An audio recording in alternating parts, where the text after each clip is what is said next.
375 lieux de rassemblement, c'est enfin là.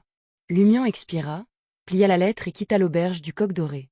Il n'avait pas préparé d'armoire en fer supplémentaire. Avec quelques pièges cachés dans la pièce, les voleurs ordinaires ne pouvaient pas s'approcher de la zone centrale. S'introduire de force ne ferait que leur coûter la vie. De toute façon, une armoire en fer n'arrêterait pas les voleurs exceptionnels. Lorsque le moment était venu, Lumian a enfilé une robe noire à capuche qui ressemblait de façon frappante à la tenue portée par les démonistes, le tout selon les descriptions de Madame Ella et Franca de l'apparence de sa sœur lors de ces rassemblements.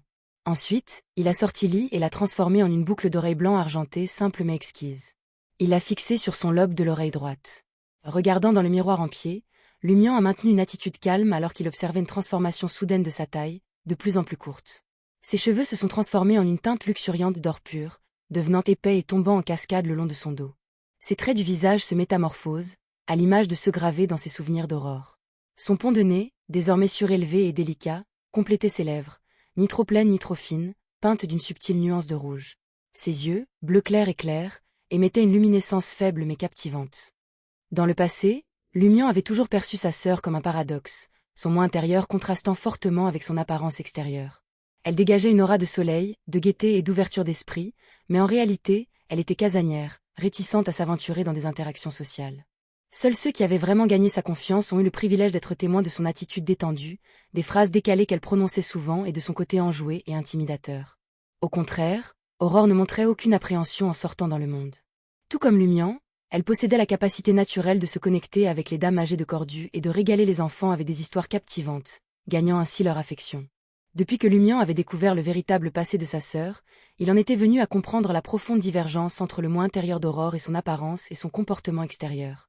Certes, beaucoup de gens étaient aux prises avec de telles contradictions, mais la situation particulière d'Aurore avait amplifié cette incongruité. Dernièrement, Lumian se retrouvait souvent à réfléchir à ce qu'avait été sa sœur et au genre de vie qu'elle avait mené. Alors qu'il se regardait dans le miroir, les yeux bleus clairs d'Aurore semblaient prendre une teinte brumeuse, comme si elle aussi était perdue dans les réminiscences des jours passés. Lumian gardait encore des souvenirs vifs de la première fois que sa sœur avait mentionné son pays natal. Cela s'est produit lors de sa 2e année à Cordu. À l'époque, alors que les bergers étaient revenus dans les alpages, Aurore l'emmenait caresser les agneaux nouveau-nés et acheter, cruellement, leurs proches.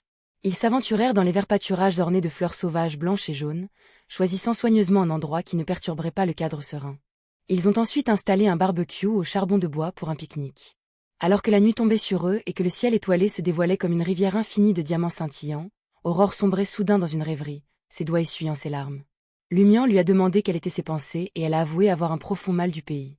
Le regard d'Aurore dans le miroir semblait perdre sa concentration, reflétant la douce lueur bleu-jaunâtre de la lampe au carbure. Le village de montagne niché à côté de ces pâturages verts et vibrants sous le soleil radieux, c'était un endroit où il ne pourrait jamais revenir. Au bout d'un moment, Lumian ouvrit la montre de poche qu'il avait empruntée à la salle de bal-brise, confirmant l'heure.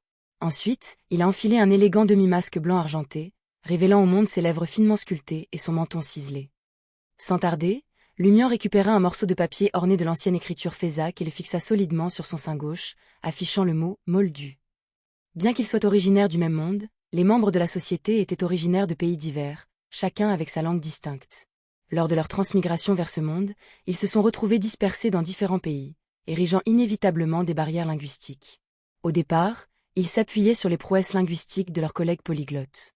Cependant, au fil du temps, ils se sont tournés vers l'adoption de l'ancien Fézac, la langue commune du continent Nord, comme langue commune.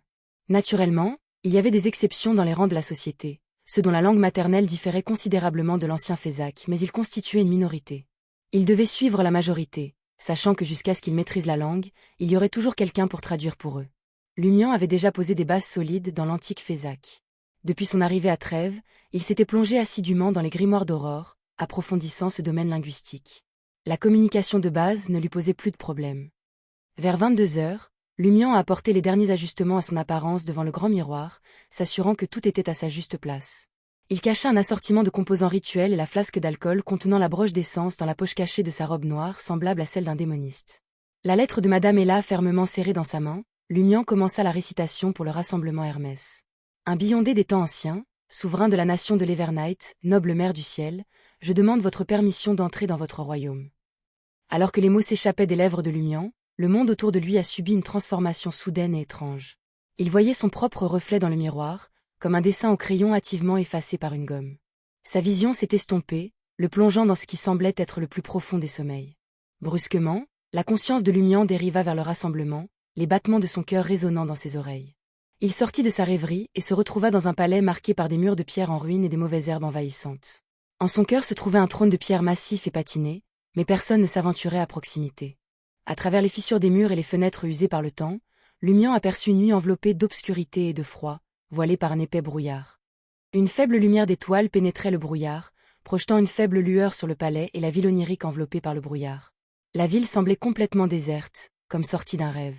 À l'intérieur du palais, des chandeliers de pierre incrustés dans les murs vacillaient, baignant les environs de leurs flammes jaunes et chaudes. À ce moment précis, plus d'une centaine de personnages arrivèrent, chacun vêtu de vêtements distinctifs. Lumian scruta l'assemblée mais ne put encore repérer Madame Ella. Cependant, il reconnut Idenblad Franca. Vêtu de son costume d'assassin préféré, des robes noires complétées par une armure de cuir, une capuche baissée et un demi-masque argenté ornant son visage.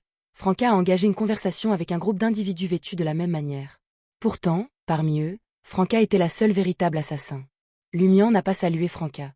Suivant ses instructions et les allusions contenues dans la lettre de Madame Ella, il s'approcha de l'immense chaise de pierre. Un rassemblement aussi fréquenté n'était pas différent d'un marché. Il était peu probable qu'il s'agisse d'une communication et d'une transaction unifiée. Le rassemblement s'est naturellement fragmenté en petits groupes. Ce n'est que lorsqu'il y avait une question d'une importance particulière que le président Gandalf ou des vice-présidents comme Ella prenaient place près de l'immense chaise de pierre pour s'adresser à l'assemblée. Bien sûr, quelqu'un pourrait faire de même s'il voulait partager ses intentions avec l'ensemble de l'assemblée.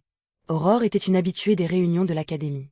Leur lieu de rendez-vous désigné était niché au fond du palais, niché à gauche de l'immense trône de pierre. Alors que Lumian avançait dans cette direction, il ne pouvait s'empêcher de s'émerveiller de la nature mystique du rassemblement. Après avoir récité l'incantation, il avait quitté le refuge de la rue du Rossignol, dans le quartier du marché, pour se retrouver transporté dans ce mystérieux et ancien palais. Les membres de la société de recherche sur les babouins aux cheveux bouclés étaient originaires de divers coins des continents nord et sud, mais ils avaient tous réussi à converger ici dans un laps de temps précis. Ce qui l'a dérouté, cependant, c'est que Franca n'a jamais partagé la méthode pour entrer dans le rassemblement.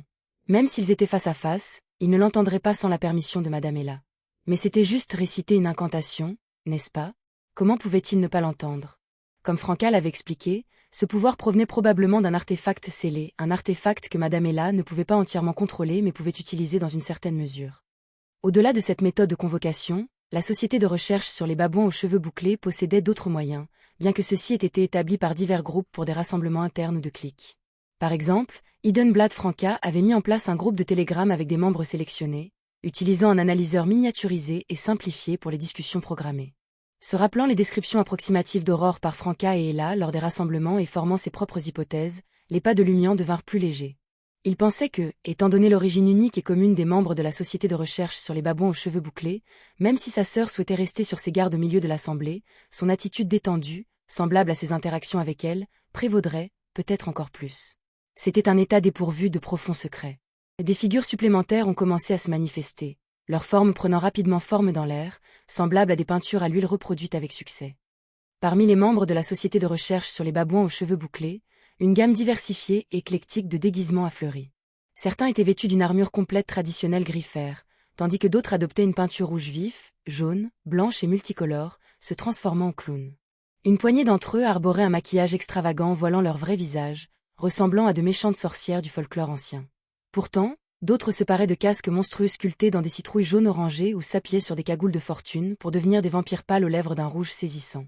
Certains ont même choisi des tenues équestres qui les enveloppaient de la tête aux pieds. C'était un spectacle plus fantastique et imaginatif que les bals masqués documentés dans les journaux et les magazines. Alors que Lumian se promenait parmi les divers membres de la société de recherche sur les babouins aux cheveux bouclés, un léger sourire jouait sur ses lèvres. De temps en temps, il hochait la tête en signe de remerciement à ceux qui le saluaient. Enfin, il atteignit le coin abritant l'équipe de l'académie. Ses yeux balayèrent naturellement les noms de code affichés sur leur tenue. Pettigrew, professeur, Griffin, aigle, ours, directeur, tableau périodique, isotope.